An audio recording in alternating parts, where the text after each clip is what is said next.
حضور نے جب کوئی راز کی بات کرنا ہوتی تو حضرت حذیفہ بن یمان سے کرتے. تو فرماتے ہیں کہ میں چونکہ حضور کے ساتھ نماز نہیں پڑھ سکا تھا، کافی وقت گزر گیا، تو ماں نے مجھے اجازت دی حضور کی خدمت میں حاضر ہونے کی. اس شرط پہ ماں نے چھٹی دے دی کہ حضور سے جا کے میرے لیے بھی اور اپنے لیے بھی مغفرت کی دعا کروانا. چونکہ صحابہ کی شدید آرزو ہوتی تھی کہ حضور کے ہاتھ اٹھ جائے. انہیں پتہ تھا کہ یہ ہاتھ اٹھ جائے تو باب اجابت تک پہنچتے ہیں، پھر خالی نہیں موڑے جاتے. تو کہا کہ حضور سے میرے لیے اور اپنے لیے مغفرت کی دعا کروانا.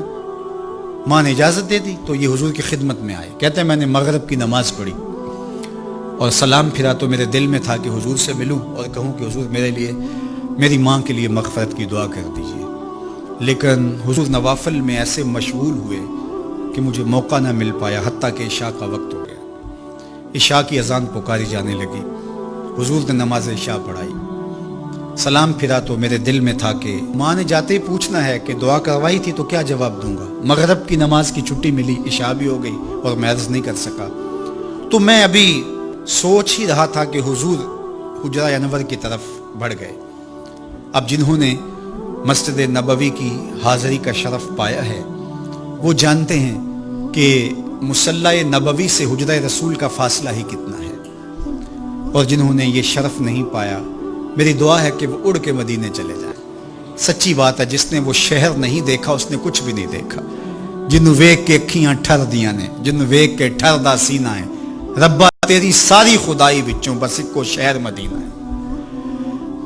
آج اس وقت پوری دنیا کے اوپر جو وبا پھیلی ہے اس کی وجہ سے جہاں اور بہت ساری چیزیں ہمارے لیے اذیت اور دکھ کا ذریعہ ہیں، وہاں ایک بہت بڑا دکھ ہے کہ مسجد نبوی کے دروازے بھی بند ہیں. تو یہ دن تھے کہ حرم کی رونقیں دیکھنے والی ہوتی، مواج انور کے سامنے درودوں کی بہار ہوتی، مدینے میں بیٹھ کے حضور کے روضے کے سامنے حضور علیہ الصلوۃ والسلام کے شہر کی پکی ہوئی کھجوروں سے افطاری کرنے کا اپنا ہی لطف ہوتا.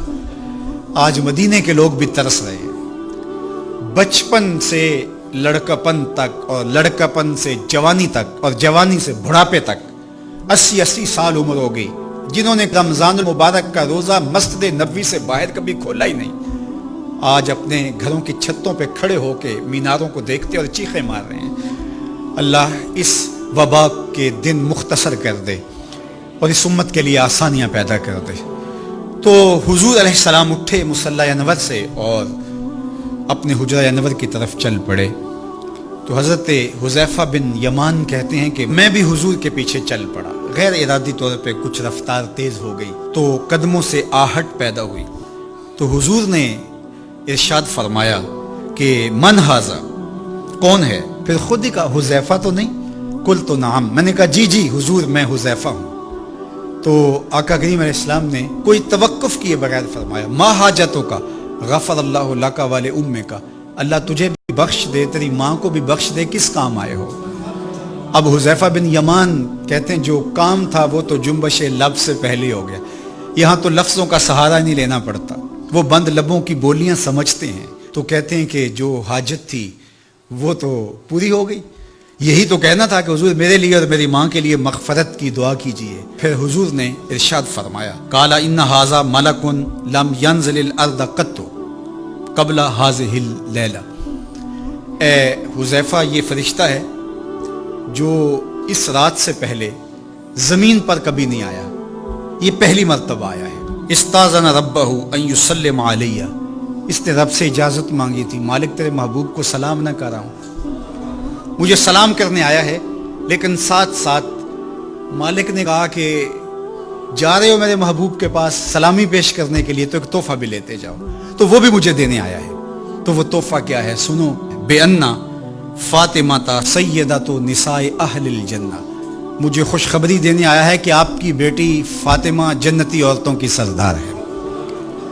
اور وَأَنَّ الْحَسَنَ وَالْحُسَيْنَ سَيِّدَا شَبَابِ أَهْلِ الْجَنَّةِ، اور حسن اور حسین فاطمہ کے بیٹے جنتی جوانوں کے سردار ہیں. یہ آج خوشخبری لے کر کے میرے پاس مجھے سلام کرنے آیا ہے. تو یہ ملکہ جنت ہیں، خاتون جنت ہیں، سیدہ نساء اہل جنت ہیں. کہتے ہیں کہ جب حضور علیہ الصلاۃ والسلام کو سیدہ فاطمہ الزہرا رضی اللہ تعالی عنہا کوئی بات کرتی تھی تو حضور ان کی بات کو نہیں ٹالتے تھے، ان کی بات مان لیتے تھے۔ تو آج ہم سیدہ فاطمہ الزہرا رضی اللہ تعالی عنہا کی وساطت سے حضور کی بارگاہ میں استغاثہ پیش کرتے ہیں کہ اس امت مرحوم پہ اللہ سے رحم کی خیرات مانگے اور اللہ میرے وطن کی خیر کرے، امن، رحمت اور کرم نوازیوں کے اجالے اور نور نصیب ہو، میری قوم کی بیٹیوں کو اسوہ فاطمہ کے اجالے